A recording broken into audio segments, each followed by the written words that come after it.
নবীজি বলছেন সারা পৃথিবীর মধ্যে যত নারী আছে তাদের মাত্র 4টা কাজ দেওয়া হলো।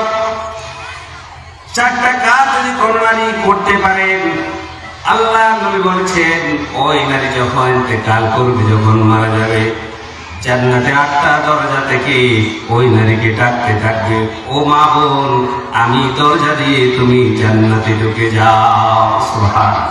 একজন নারী যখন 4টা কাজ করবে তাহলে তার জন্য জান্নাতের 8টা দরজা আল্লাহ পাক খোলা রাখবেন। সেই যে দরজা দিয়ে ইচ্ছে করে সে সেখানে জান্নাতে ঢুকে যেতে পারবে। সেগুলো কি? প্রথম হচ্ছে আল মারআতু যা সাল্লাত খামসাহা, যে নারী 5 ওয়াক্ত নামাজ আদায় করবেন।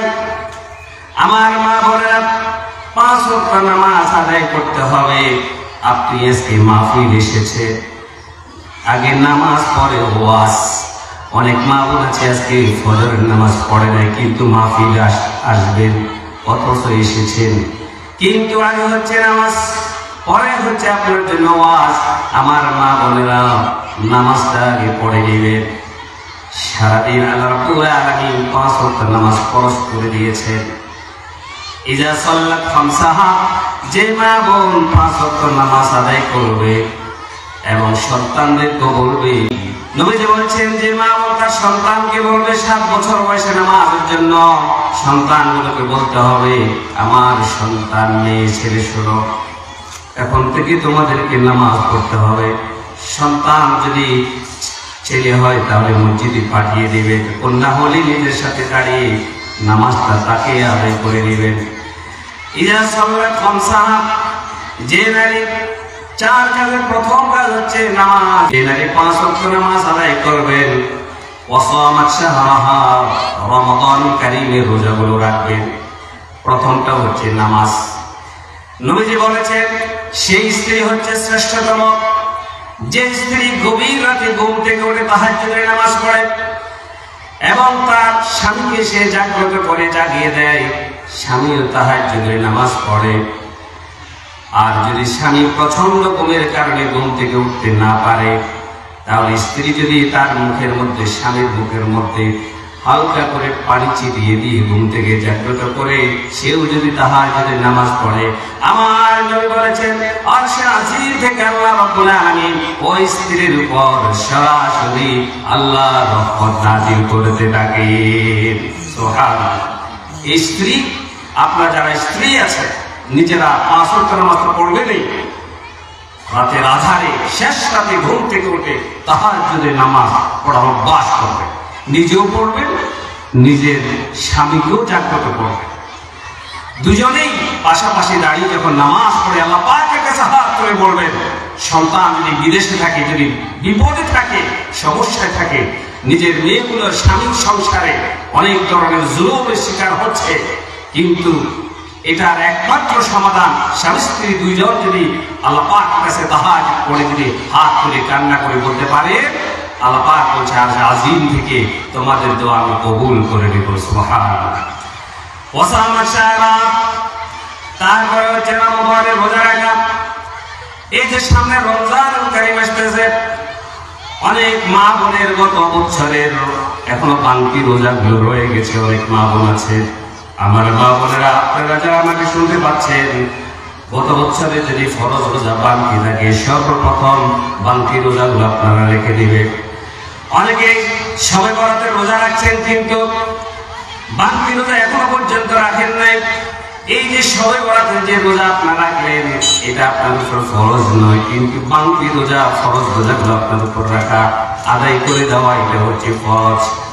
এই জন্য রমজানের আগে আগে আপনার যত বাকি রোজা আছে সবগুলো রেখে আদায় করে দিবেন।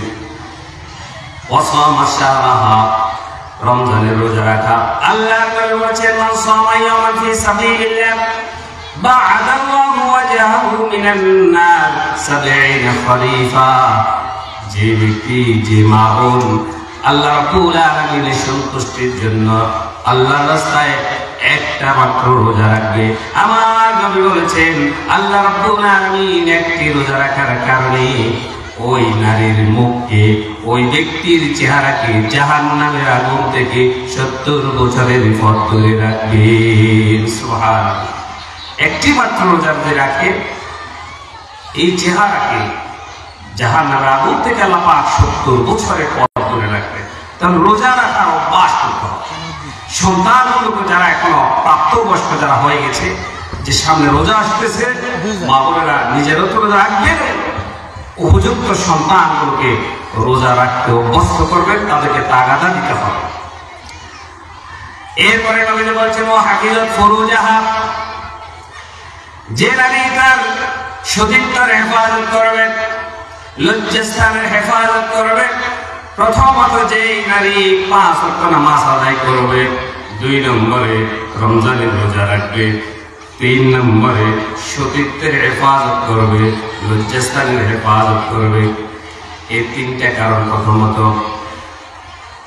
আল্লাহ নবী বলেন মাইয়াযমানু মা বাইনা লিহিয়াইহি ওয়া মা বাইনা রিজলাইহি, আল্লাহর কোন বান্দা বান্দি যদি 2 সওয়ালের মাঝখানে অর্থাৎ জিহ্বার হেফাজত করবে, 2 রানের মাঝখানে লজ্জাস্থানের জিম্মাদারি নেবে। নবীজি বলছেন আমি মুহাম্মদ সাল্লাল্লাহু আলাইহি সাল্লাম কথা দিলাম, ওই নারীর জান্নাতের জিম্মা আমি মুহাম্মদ সাল্লাল্লাহু আলাইহি সাল্লাম নিয়ে নেব। সুবহানাল্লাহ। আপনি যদি আপনার ইজ্জতের, আপনার সতীত্বের গ্যারান্টি দিতে পারেন, আপনি যদি আপনার ইজ্জতকে নিয়ন্ত্রণ করতে পারেন, আপনার যে লজ্জাস্থানকে আপনি যদি হেফাজত করতে পারেন, তাহলে নবীজি গ্যারান্টি দিয়েছেন জান্নাতে। তিনি বলছেন যে নারী, যে মা বোন তার ইজ্জত, তার সতীত্ব, তার লজ্জাস্থানের হেফাজত করবে, আমি মুহাম্মদ কিয়ামতের দিন তার জন্য জান্নাতের গ্যারান্টি হয়ে যাব। সুবহানাল্লাহ। এই 3টা হচ্ছে বিয়ের আগ পর্যন্ত। যাদের এখনো বিয়ে হয় নাই, এই 3 কাজ যদি করোনায় করতে পারেন বিয়ের আগে, তাহলে জান্নাতের 8টা দরজা আপনাদেরকে ডাকতে থাকবে। সুবহানাল্লাহ। আর যদি বিয়ের পর হয় তাহলে 4টা কাজ, বাকি আর একটা কাজ হয় ওয়া তাআত যাওজাহা, স্বামীর আনুগত্য করা। যে নারী তার স্বামীর আনুগত্য করবে, 5 ওয়াক্ত নামাজ আদায় করবে, রমাদান মাসের রোজা রাখবেন, নিজের ইজ্জতের হেফাজত করবে, নবীজি বলছেন জান্নাতের 8টি দরজা তাকে রাখতে থাকবে। ও নারী, ও মা, এই দরজা দিয়ে আসো, আমার দিকে আসো, ওই দরজা বলবে আমার দিকে আসো, তারপর তুমি জান্নাতে ঢুকে যাও। সুবহানাল্লাহ। আল্লাহ নবী হযরত আলী রাদিয়াল্লাহু তাআলা আনহু বললেন, ইয়া আলী লা তুতবি'ুন নাযরাতান নাযরা ফাইন্না লাকাল উলা ওয়া লাইসাত লাকাল আখিরা।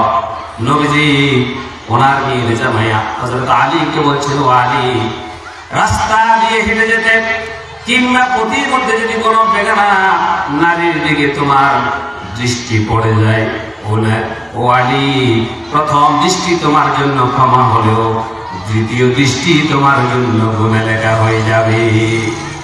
এই জন্য বেগানা নারীর দিকে, বেগানা পুরুষের দিকে মা বোনরা দৃষ্টি চলে যেতে পারে। একবার যদি দৃষ্টি চলেই যায়, দ্বিতীয়বার আর তাকানোর কোনো সুযোগ ইসলামে দেয় নাই। নিজের মেয়ের জামাইকে রাসূলুল্লাহ ধমক দিয়ে সতর্ক করেছেন, ইয়া আলী লা তুতবি'ুন নাযরাতান নাযরা ফাইন্না লাকাল উলা ওয়া লাইসাত লাকাল আখিরা।